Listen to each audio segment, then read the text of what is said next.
Hello students, आज का जो हमारा टॉपिक है वो है मॉलिक्यूलर मास का कैलकुलेशन। हम सीखेंगे कि मॉलिक्यूलर मास को कैलकुलेट कैसे करते हैं।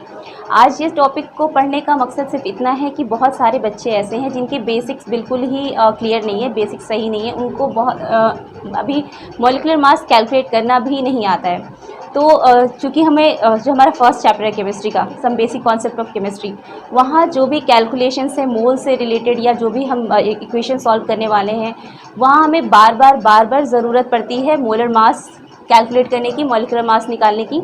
तो ये हमें आना बहुत ज़रूरी है क्योंकि वैल्यूज़ हमेशा गिवन नहीं होती हैं। तो चलिए देखते हैं सबसे पहले कि मॉलिक्यूलर मास कैसे कैलकुलेट करते हैं, क्या चीज़ होती है। जैसा कि हमें पता है कि एटम के लिए हमने पढ़ रखा है एटॉमिक मास।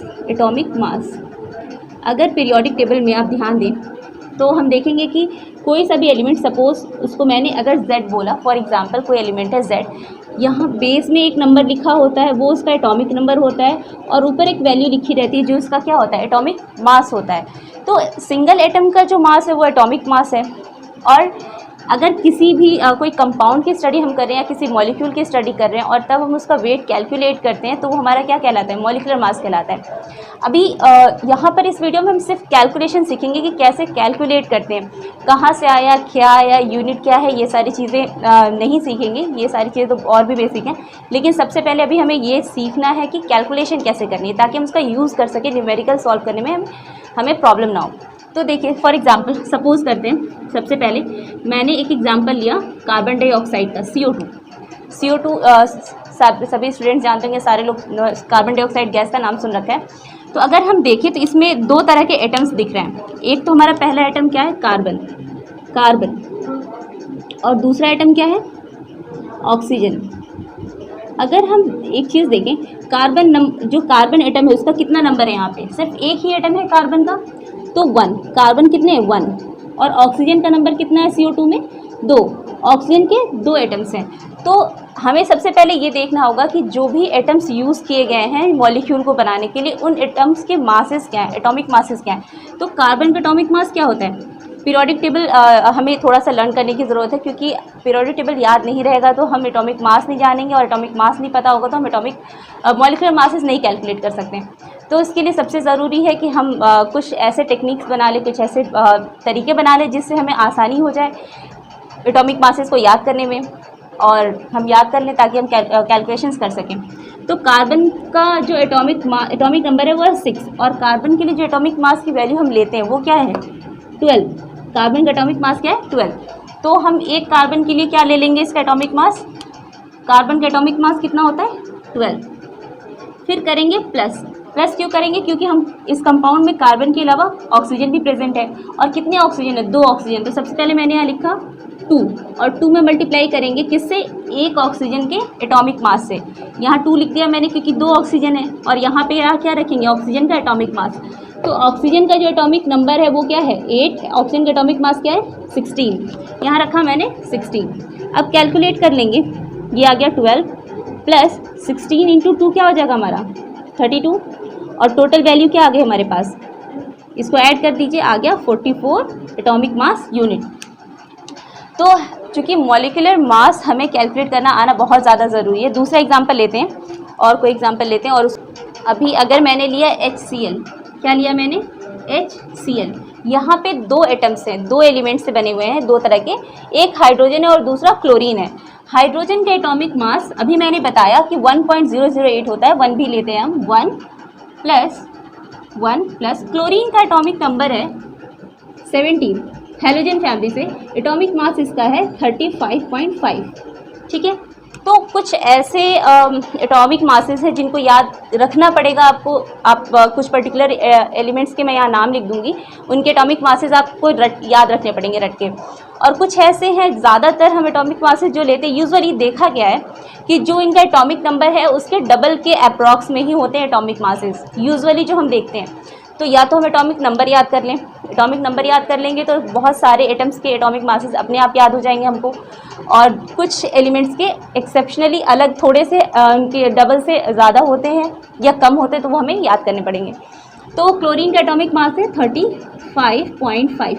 क्या आ जाएगा वैल्यू, 36.5। मैं ये सब क्यों बता रही हूँ, क्योंकि देखिए अभी जिन लोगों ने मोल्स वाले लेक्चर देखे होंगे या मोल्स वाले लेक्चर जब आप मोल्स को कैलकुलेट करना होगा तो आप देखेंगे कि मोल्स का फॉर्मूला क्या था। Mole is equals to given mass upon molar mass था। चूँकि मैंने बताया है वीडियो में कि मोलर मास क्या चीज़ होती है।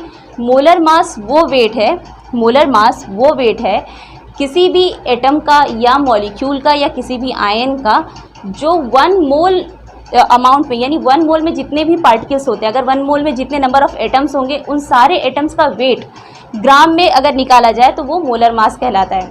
वैसे ही अगर मॉलिक्यूल्स के बारे में अगर हम कैलकुलेट कर रहे हैं तो 1 मोल मॉलिक्यूल्स में जितने नंबर ऑफ पार्टिकल्स आते हैं उन सब का वेट इन ग्राम ओवरऑल क्या कहलाता है, मोलर मास कहलाता है। लेकिन वहाँ सबसे अच्छी बात ये थी जो मैंने बताई थी आपको कि मोलर मास जैसे हम क्या करते हैं, मोलर मास क्या है, एवोगैड्रो नंबर, यानी 1 मोल में कितने पार्टिकल होते हैं, 6.022 इंटू 10 की पावर 23 पार्टिकल्स थे।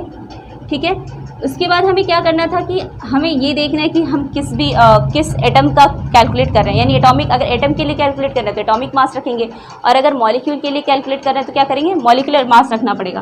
तो अगर फॉर एग्जांपल यहाँ क्या है, मॉलिक्यूलर मास कितना है 36.5 मैंने रख दिया, फॉर एग्जांपल HCl का ले लिया है मैंने। फिर इसके बाद क्या हुआ कि हमें यहाँ एक वैल्यू से मल्टीप्लाई करना होता है, ये जो वैल्यू आएगी आंसर आएगा, क्योंकि ये जो एटॉमिक मॉलिक्यूलर मास हमारा किस में, एटॉमिक मास यूनिट में, तो हमारा आंसर यहाँ पार्टिकल का नंबर, ये हो गया हमारा molecular mass in atomic mass unit. इसमें जब हम मल्टीप्लाई करते हैं 1.66 इंटू 10 की पावर -24 से, तो ये वैल्यू हमें जो मिलती है वो मिलती है ग्राम्स में। किसमें मिलती है, ग्राम्स में, और ये वैल्यू कहलाता है हमारा molar mass.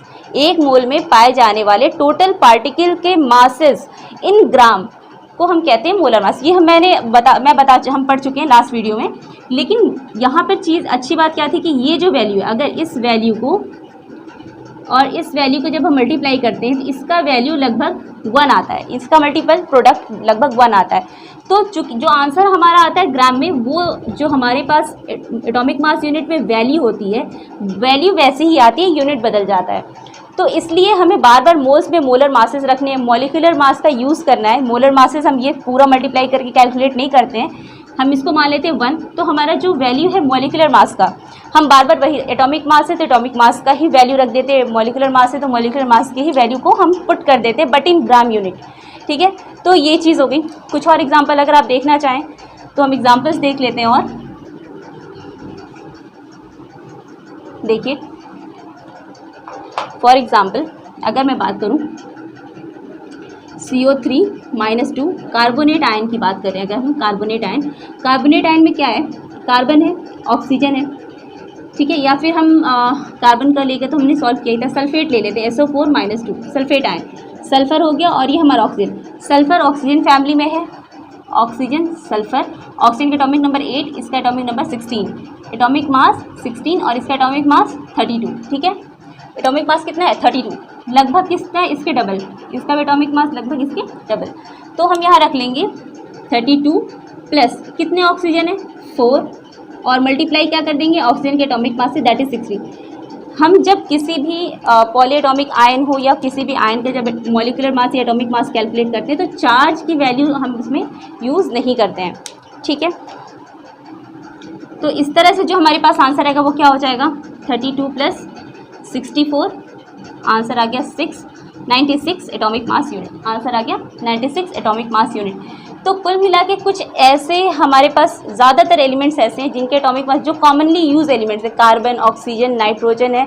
Commonly use elements कौन कौन से हैं, हाइड्रोजन, कार्बन, नाइट्रोजन, सल्फर हो गया, क्लोरीन हो गया, ब्रोमीन हो गया, फ्लोरीन हो गया, ऑक्सीजन है हमारे पास, फॉस्फोरस है, सिलिका है, एल्यूमिनियम है, और Ag है सिल्वर, आयरन है, मैंगनीज है, कॉपर है।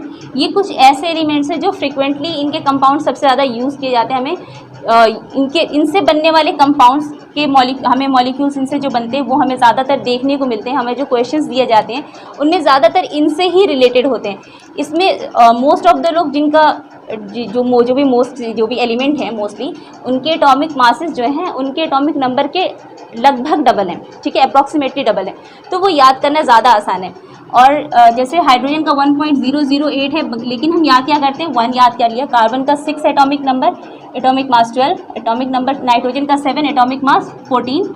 तो इस तरह से याद कर लेंगे। कुछ लोगों कुछ एलिमेंट्स के एटॉमिक मासेस डिफरेंट हैं, लाइक क्लोरीन को देखा हमने 35.5 है। तो पर्टिकुलरली इनके जैसे जैसे हम सॉल्व करते जाएंगे हमें वो याद होते जाएंगे। तो थोड़ी सी कोशिश हम अपनी तरफ से भी करेंगे कि हम पीरियोडिक टेबल को देखें, पढ़ें, उसको समझें और कुछ ज़्यादातर जो कॉमनली यूज एलिमेंट्स हैं उनके एटॉमिक मासेस याद करें। और इस तरह से हम मॉलिक्यूलर मास कैलकुलेट करते हैं। उम्मीद है कि जो भी बच्चे ऐसे थे जिनको नहीं कैलकुलेट करना आता था या प्रॉब्लम होती थी, तो वो यहाँ से सीख लिए होंगे, समझ आ गया होगा कि हमें कैसे कैलकुलेट करना और फिर हम इसको कैसे यूज़ करेंगे। क्योंकि ओवरऑल पूरी फिजिकल केमिस्ट्री में बार बार हमें मॉलिक्यूलर मासेस का यूज़ करना पड़ता है, तो ये हमें आना चाहिए। ओके, आज के लिए बस इतना ही।